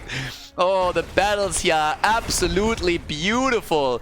Vala, she's just stacking her level 1, sitting at 33 now. Masquerade escapes. Svamgrota couldn't deliver the final blow. But this is just absolutely insane. All of these battles are they're so close. They're so unbelievably close as everybody is able to move out. The saves are there, the low HP heroes waiting in the wings for another potential flank as everybody is hoping to get a quick kill in. 3 kills to 1 now in total. But oh boy, what a game. The Donuts doing everything they can to bring this back. Even the deny with Stukov dropping the heals to make sure that last rights could not trigger and get the kill. Kerrigan at the top, taking the cam now. We have 34 stacks now for Vala. 50 on Diablo, by the way. He died earlier, so now he is back to 50 on the baseline to boost his hit point pool a little bit. The next is, by the way, spawning at the bottom of the map, and they're trying to go for the fountain here. If they can take this one down, that would be big, and they do. So that's another advantage for 30k that they will have once the objective's being fought over. And they're starting to murder Svamgrota. Also dodging out on the stun combo from Kerrigan that was targeted towards Vala, who's sitting at 32,000 damage. A little bit ahead of Hanzo. Level 16 is of course the next problem. Nice move, new habits here for Dequaza. Yeah, he loves to play his Blaze and he dodges out on the Diablo stun. But it is... what a game, what a series! And with this, we have Ultralisk now, sitting at the top side. Level 16 is nearly in, both of the teams will have it. And I love this decision to go to the bottom of the map and push the structures. They realize that the blue team is not here, not even close, so they make sure that there is no fountain in play for the next objective. But the fight is still starting up, and they gotta retreat here. There might be some easy damage against them if they don't pay... they're not careful, but they are able to move out. But no fountain, 16 versus 16, and the situation at the bottom of the map is dead even. Maybe with the exception that there's a fountain in the middle for the blue team, but that's the only advantage that they have, and it's not as easily accessible as the one at the bottom of the map, obviously. Yeah, Shrine activating in 15. Manticore for Vala, 16 talents, also give us the painful spikes again. They're pushing out the top side too. There's some nice moves from the donut side from the macro. Down here on the other hand, no! Kerrigan! They get the drop on her, and even with the Chrysalis, it is the end of Rutsu. Another camp that's getting that gets stolen, another objective that gets locked in by 30k. They get the drop on Kerrigan before the fight really starts. Now they're moving down to the bottom of the map even without the objective and take this down. I have no idea why exactly X-Ray is going for Tranquility here. I think he just fat-fingered this one hard. But that was a bit early, considering that only one of the heroes was a bit low. I mean, maybe a bit too confident, but yeah, Tranquility in that situation. Maybe not quite what you want to go for. But yeah, 56-second cooldown at this point. And, well, let's go. So currently, they're going to the bot lane with the camp. They have to be a bit careful since Malfurion doesn't have the ult ready. Unless the fight, of course, goes duration. Here comes the attack. Arrow connects. He has the APOC as a follow-up, and the sanctification is absolutely on point. They're trying to go for the kill, and Rutsu is dead again. Kerrigan is down. Kerrigan is dead. Swamgrotta. They keep him alive. But Lauber gets ganked up, and they take Diablo down. That is Stukov, guys. This could be game. This could be game. Hanzo is dead. They are nearly getting the 5-man wipe. They go for the keep, and this might just be it. 14 minutes in. They're making their move. 30k. Is it really happening? 4 wins in a row. 4 wins in a row through the losers bracket. They come in here, and they win the Masters Clash. They decide the best of 7 in their final. What an insane performance by the team in blue. Well deserved. GG, well played, and they are the champion of the Masters Clash 2021.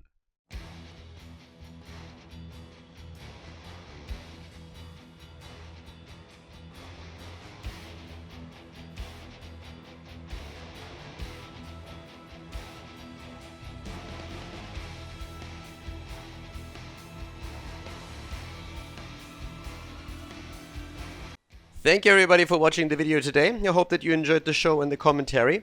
And keep in mind that the spoiler protection that is going to run for the rest of the video is made possible by all the support on patreon.com. So guys, if you want to support my work, if you want to help me start new projects and keep the spoiler protection in place, please consider heading over to patreon.com/Khaldor. There's also a link in the YouTube description, and check that out. Thanks in advance, and see you guys next time with more esports coverage here on Khaldor TV. Have a great day.